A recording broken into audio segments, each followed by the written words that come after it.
Welcome to link 4, Labels and Shapes. So far throughout these links, we've seen that we forget the immediacy of the present moment, then the mind constructs a world, and then awareness begins filtering experience through that world.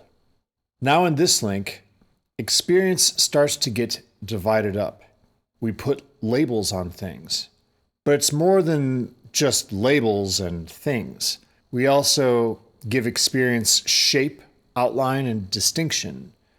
We divide experience into separate pieces, and then we name those pieces. We give the parts of experience qualities, categories, descriptions. We also divide all of what we experience into separate objects and separate events. And this division is a subtle denial that everything is connected. We do this with everything: chair, person, feeling, thought, sound, body, room, problem, self, other. So check into this moment right now to see how much of experience you're dividing. And for a moment, just drop all the divisions.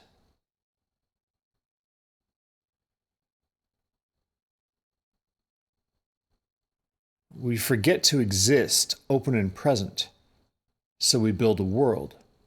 We have awareness operating through that world, and now we organize it into recognizable pieces. In our video game metaphor, the world has been generated, and the engine is rendering it.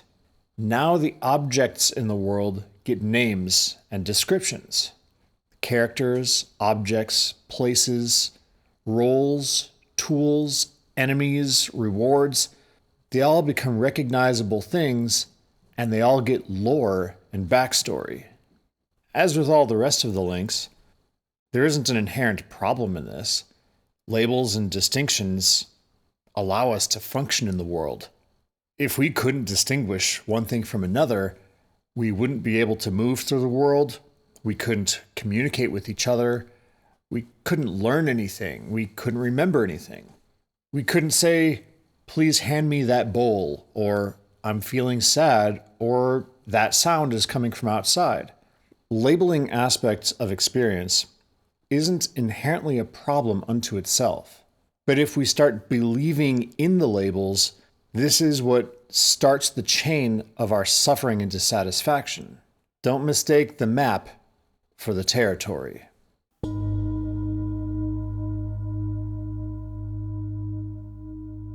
So how does this show up? A simple way to see this is to look around, wherever you are. Instead of seeing experience as a whole field of color, shape, texture, movement, and sensation, the mind just often instantly divides it into objects.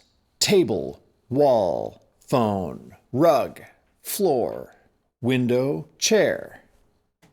We don't usually experience the visual field as one flowing whole.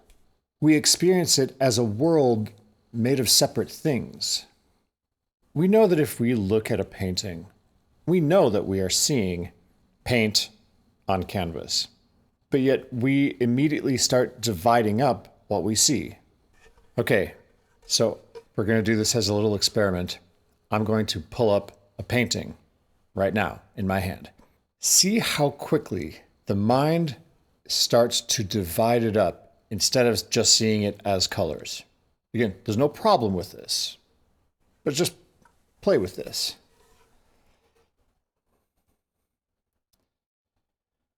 How quickly do we go from seeing it as color to seeing it as tree, circle, circles, blue, green, tan, every color that we see? How quickly do we also move into the space of like it, don't like it? By the way, this is a painting that we had commissioned for an album that we did by Tara Luther. I love it. So in addition to dividing that which we perceive to be outside of us, we do the same thing internally. Let's say an emotion arises. At first, it may simply be a movement of energy in the body. Tightness, heat, pressure, buzzing, sinking, contraction. But very quickly, the mind names it: anxiety, anger, excitement, sadness, fear, loneliness, irritation, joy. The label may be very useful. If I say I'm anxious, that may help me understand something. It may help me communicate. It may help me respond wisely. In fact, it often does. But the label can also become too solid. Instead of experiencing a changing flow of sensation, the mind says, this is anxiety. And then anxiety becomes a thing. It becomes fixed. It becomes separate. So it can become owned. Now it's my anxiety. It's my problem. And that is where this link begins to trap us. The mind does not just name experience, it shapes experience around the name.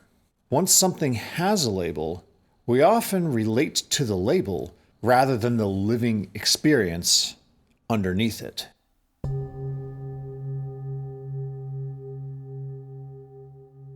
So, what are some ways that we encounter this in our lives?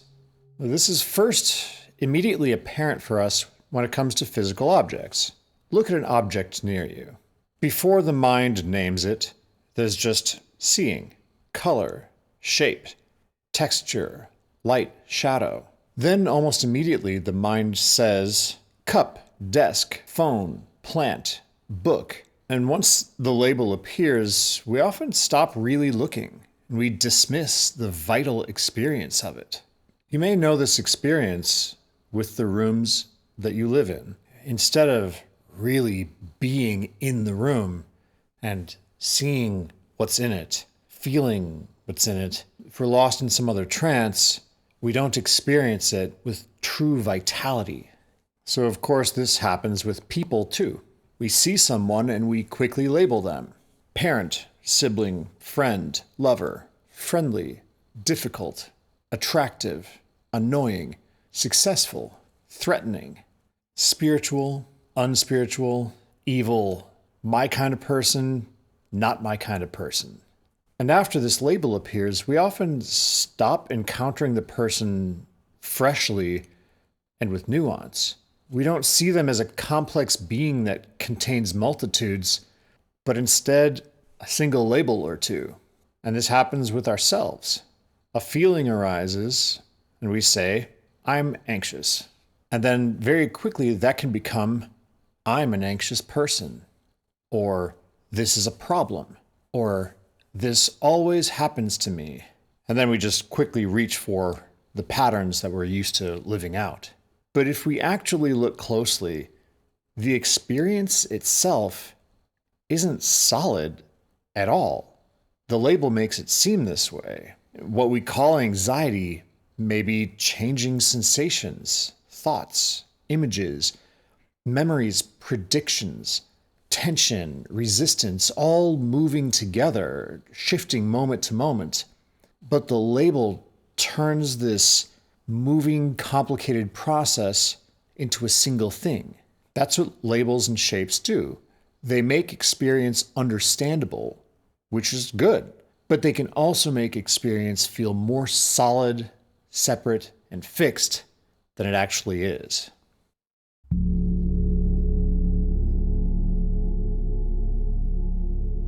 So how does this link trap us? Traps us when the label starts to feel like reality. An emotion comes up and the mind says, this is anxiety, and that may be useful at first. It gives us some way to understand what's happening, but very quickly the label can become too solid. It stops being a name for a changing experience and starts feeling like the experience itself. So instead of staying close to what's actually happening, the sensations, the movement, the energy, the thoughts, the resistance, we start relating to the label. This is anxiety, it's a problem, and it's who I am. And once the label is in place, we start organizing around it. We shape our experience around the name we've given it. That's where this link becomes binding. The mind creates a distinction, gives it a name, and then starts treating that name as if it's the full reality. This happens with objects, emotions, people, and ourselves. And again, the label isn't the problem. The problem is that we believe it. Don't mistake the map for the territory. And if you haven't heard that phrase before, just imagine opening up a map, whether physical or on Google Maps, say of the city of Chicago.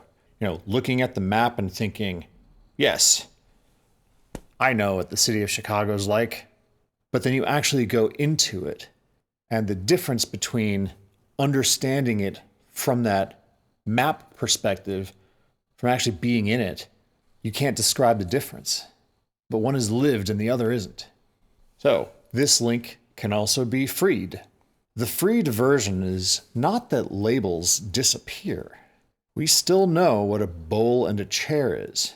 We still know how to name feelings and distinctions, and we still function in the world. But the labels get lighter.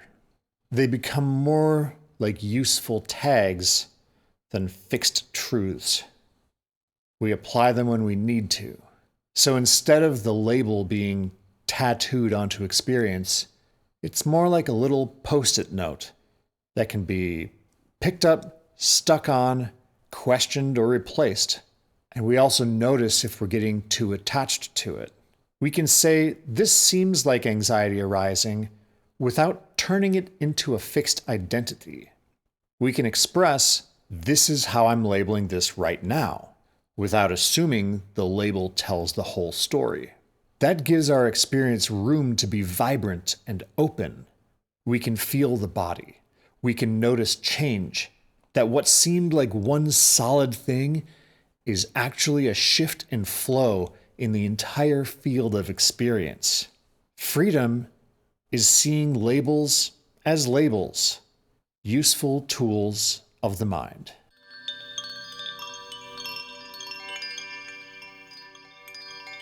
So for practice, we're going to explore the difference between the label and the experience. You can try this with an object first. Look at something simple near you. Maybe even touch it, pick it up. I'll do it with this bowl, but I invite you to do this with whatever you may have near you. Just notice the labels that arise.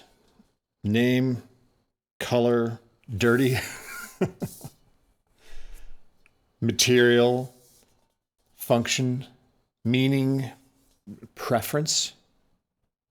And then for a moment, see if you can soften the label. Instead of bowl, brass, singing bowl, we just notice the raw experience. Color, shape, light, texture, sensation. Really see it. But we're still not seeing it as something permanent. We're just seeing it in each moment as the experience that it is in each moment.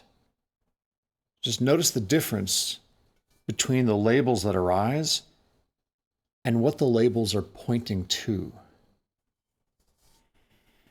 So we can do this with emotion as well.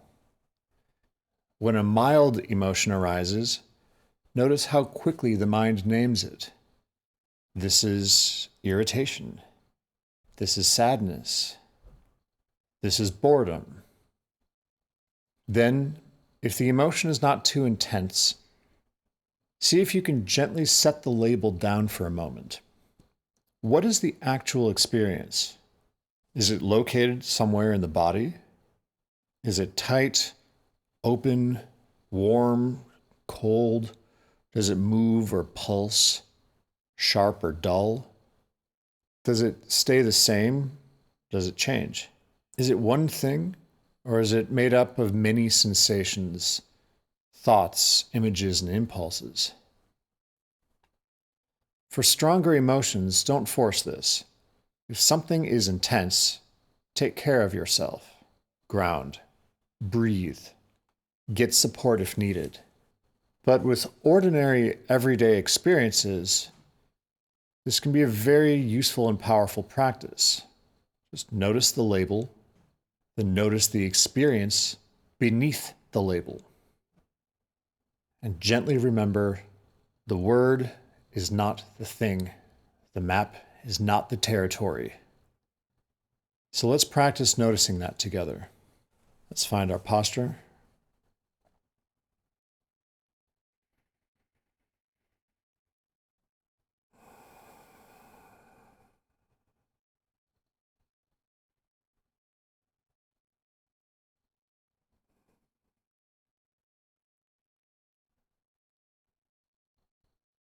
And allow attention to be wide, receptive to whatever shows up.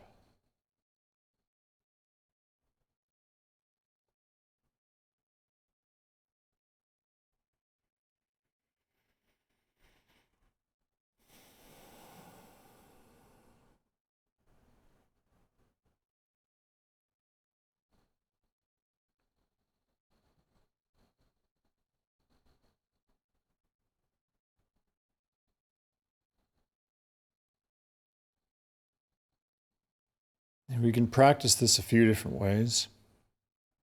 One way is to keep attention completely open and wide to anything that arises, and that we just notice any time that the mind creates a distinction around some part of what's showing up.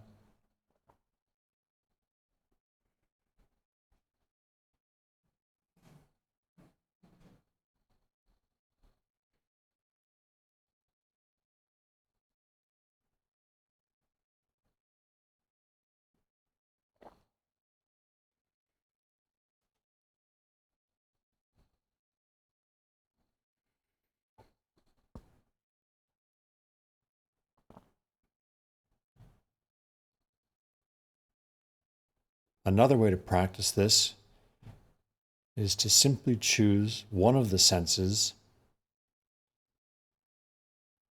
staying with that one and noticing the distinctions that get made.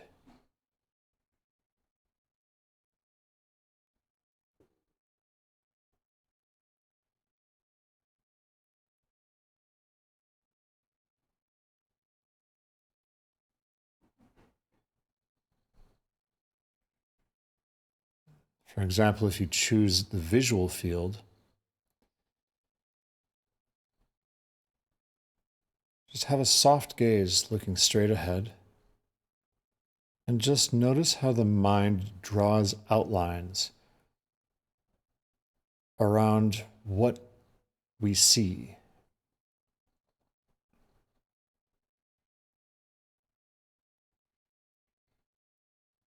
As we look, the mind categorizes.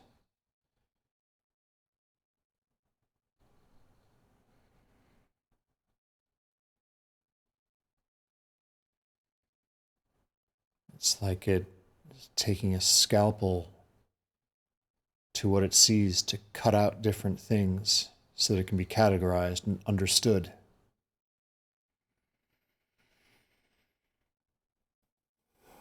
Just allow the mind to relax.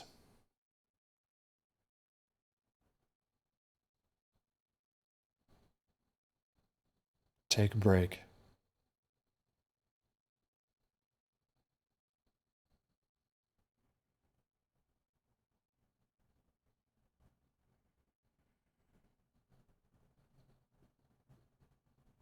But without judgment, it's just doing what it's supposed to do.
All right.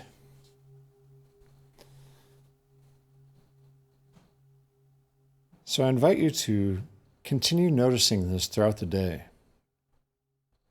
Again, it's not that this is something we're trying to stop. We're here to notice it. What we will do is be able to apply more discernment so that when we make distinctions and apply labels, we know we're doing it. And to know that, maybe this doesn't need a label. And with continued practice, we don't just automatically do it, or that we apply the label very, very loosely. And it's open to shifting and open to changing.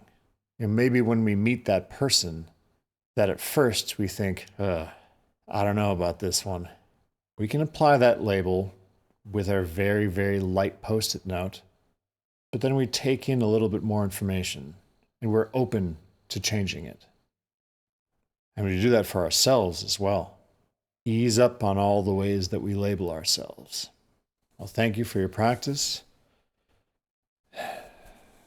Thank you for joining me, and I'll see you next time for Link 5.